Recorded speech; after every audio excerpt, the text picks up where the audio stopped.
Harry and Meghan Markle's life in California is reportedly not as glamorous as it seems, with Harry experiencing major regrets about quitting his royal duties. According to royal expert Tom Quinn, Harry initially found life in the U.S. exciting, but the novelty has worn off. He now finds his days long and lonely, having never done practical tasks like cooking or gardening. One major regret is Harry's public admission of drug use in his memoir Spare. This has led to a lawsuit from the Heritage Foundation questioning his visa application, alleging he either lied or received special treatment. If Donald Trump wins the next election, Harry fears his visa could be revoked. Additionally, he and Meghan no longer have a UK base, having vacated Frogmore Cottage a year ago. Harry and Meghan Markle's life in California, initially painted as a glamorous escape, has reportedly turned into a reality check for Harry, and it's hard not to smirk at the irony. After eagerly stepping down from his royal duties in 2020, Harry must now contend with the less than thrilling aspects of everyday life that most of us have known all along. The once exciting adventure has lost its luster, and Harry finds himself adrift in a world of mundane tasks he never learned to handle. What truly adds a touch of dark humor to this situation is Harry's regret over his candid admissions of drug use in his memoir Spare. The fallout has been swift and severe, with the Heritage Foundation challenging his visa status and the looming threat of deportation if Donald Trump returns to power. The realization that his princely status holds little sway in the U.S. must be a bitter pill to swallow. It's almost laughable that Harry, once believing he was above the fray, is now grappling with the very real possibility of being booted out of the country. Meghan might feel at home, but Harry's growing discomfort in his strange, unfamiliar world is evident. And the cherry on top? The fact that their grand plan to live happily ever after in Montecito could be undone by a few ill-considered confessions. Oh, the irony. It's not glamorous because Americans don't give a hoot about titles. Harry is a nobody in the USA, a perfect example of a spoiled person. Had everything done for him and never wanted for anything but never learned to appreciate or enjoy the simple pleasures of life. Maybe his wife told him to include it, thinking it would add a touch of rebellious charm, akin to Hollywood actors who admit to drug use and receive pats on the back for their bravery. Little did Harry know, Meghan's advice wasn't always right. In the glitzy world of Hollywood, such confessions might be seen as edgy or courageous, but in the real world, and particularly in the realm of international immigration laws, it can have severe consequences.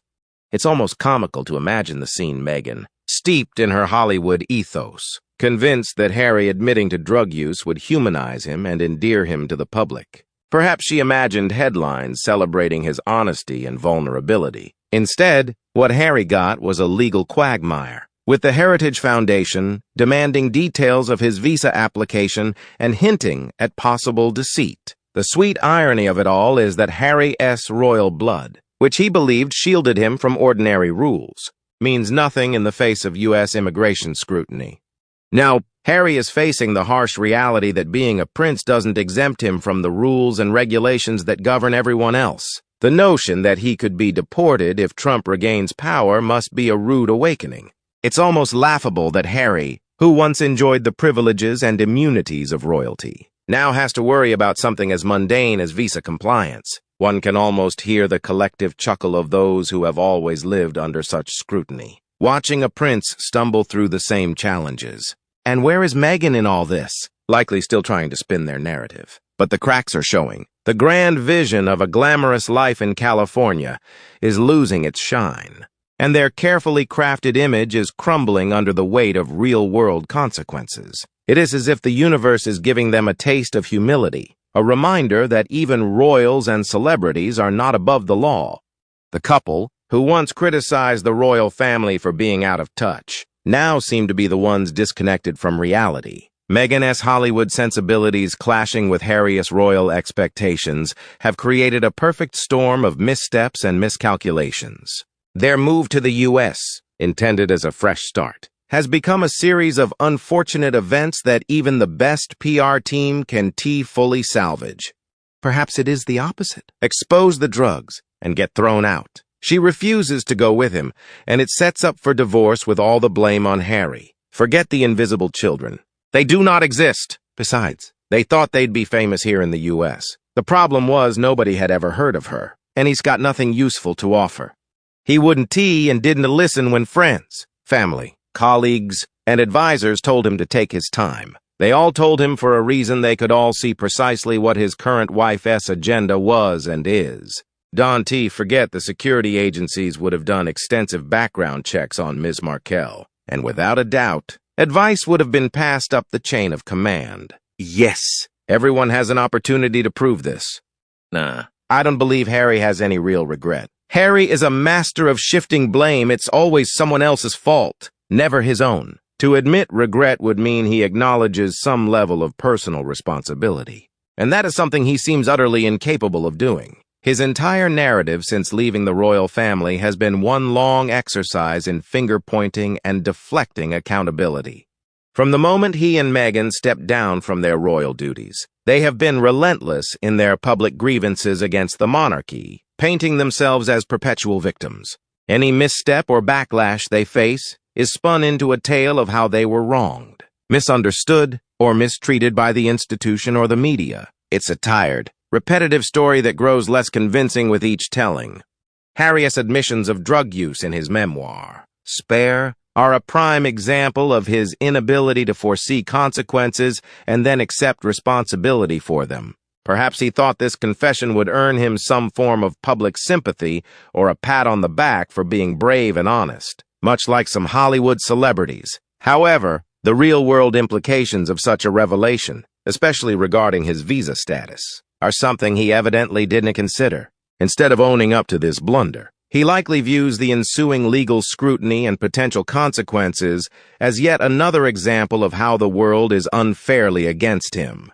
The Heritage Foundation's challenge to his visa application, questioning whether he lied about his drug use or received special treatment, exposes the cracks in Harry's self-righteous narrative.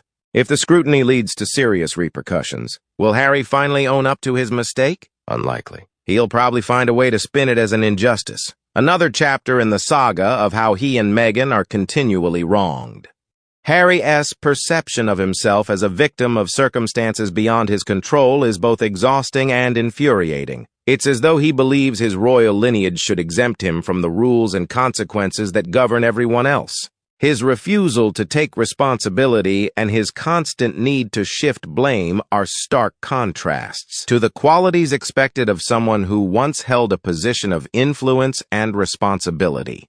Moreover, his continued attacks on the royal family only serve to highlight his hypocrisy. While he condemns them for being out of touch and rigid, he fails to recognize his own flaws and the contradictions in his behavior.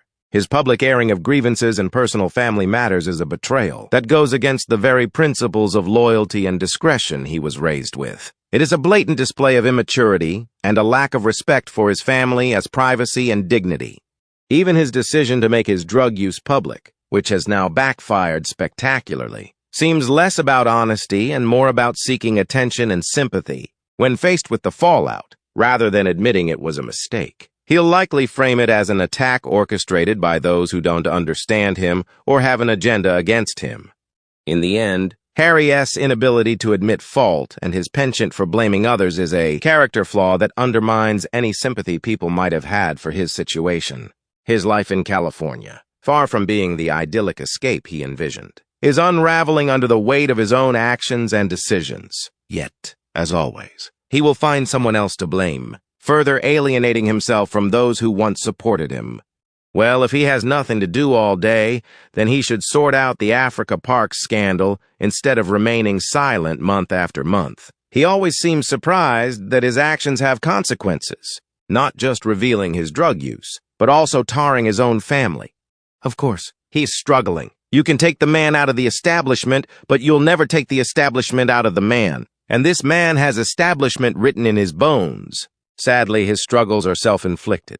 That is because he has become accustomed to having scores of the behind-the-scenes people constantly cleaning up the problems he has caused. When he quit being a working royal, he lost this support and is now seen for what he actually is, and not how his PR wants him to be seen. The pair of them seem to sabotage everything they touch, turning every endeavor into a spectacle of failure and hypocrisy. While it's highly amusing to watch their self-inflicted downfall, it's also profoundly sad in a way, yet I don't feel an ounce of sympathy for their demise. They deserve every bit of the backlash and failure after their relentless attempts to destroy the royal family, the very institution that gave them their platform and privilege. Harry and Meghan have shown an astonishing lack of self-awareness and gratitude. They've weaponized their grievances, turning personal disputes into public vendettas. Meghan, with her incessant need for attention and validation, and Harry, with his perpetual victim complex, have together created a toxic narrative that's as exhausting as it is infuriating. They've cloaked their selfishness in the guise of seeking justice and truth. But it is clear that their primary motivation has always been self-promotion and vindication. Their claims of wanting privacy are laughable given their actions. How many times have they decried the invasive nature of the press, only to then turn around and give tell-all interviews, write memoirs, and sign deals that put their private lives on full display? The hypocrisy is staggering. Meghan's calculated move to marry into the royal family and then promptly position herself as a victim of its alleged rigidity and racism is not just disingenuous, but downright manipulative. She knew exactly what she was getting into, but saw an opportunity to elevate her status and didn't hesitate to seize it. Harry, on the other hand, has shown himself to be nothing more than a pawn in Meghan's game. His lack of backbone and inability to think for himself have made him an easy target for manipulation. He's forsaken his family, his heritage, and his responsibilities, all in the name of a misguided attempt to carve out an independent identity. In reality, he has merely swapped one form of control for another, trading the perceived strictures of royal duty for the overbearing influence of his wife. Their repeated attempts to smear the royal family have been nothing short of despicable. They've hurled accusations without concrete evidence, relying on the court of public opinion to pass judgment. The constant barrage of claims about racism, neglect, and mistreatment serves only to erode the integrity of the institution while providing them with the sympathy they crave. It is a calculated, cynical strategy that shows complete disregard for the truth and the damage it causes. What is more, their sense of entitlement is breathtaking. They want all the privileges of royalty without any of the responsibilities. They expect the royal family to welcome them back with open arms despite their relentless attacks. They demand respect and recognition while showing none in return. Their actions reveal a profound lack of maturity and understanding of the consequences of their behavior.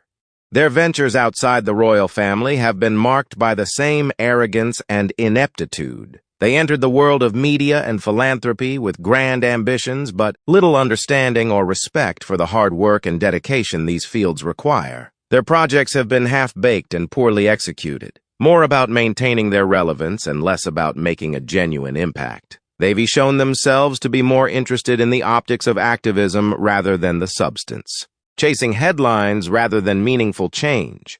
In the end, Harry and Meghan are reaping what they've sown. Their isolation, their dwindling support, and their mounting failures are all consequences of their own making. They've alienated themselves from the royal family, from the public, and even from their own credibility. They are a cautionary tale of what happens when entitlement, arrogance, and a lack of self-awareness collide. Their story, though tragic in its own right, is a fitting end for two people who have shown so little regard for the truth and so much for their own aggrandizement. As they continue their spiral, one can only watch with a mixture of bemusement and disdain, knowing that their downfall is the inevitable result of their own hubris. It doesn't appear glamorous to me. Yes, they live in a big house, but apart from each other and their children, the only relative they have a relationship with is Meghan's mother. Harry had a large, extended, loving family. He was very close to all of his cousins and their little children. He threw them all away for money, but money doesn't buy you happiness.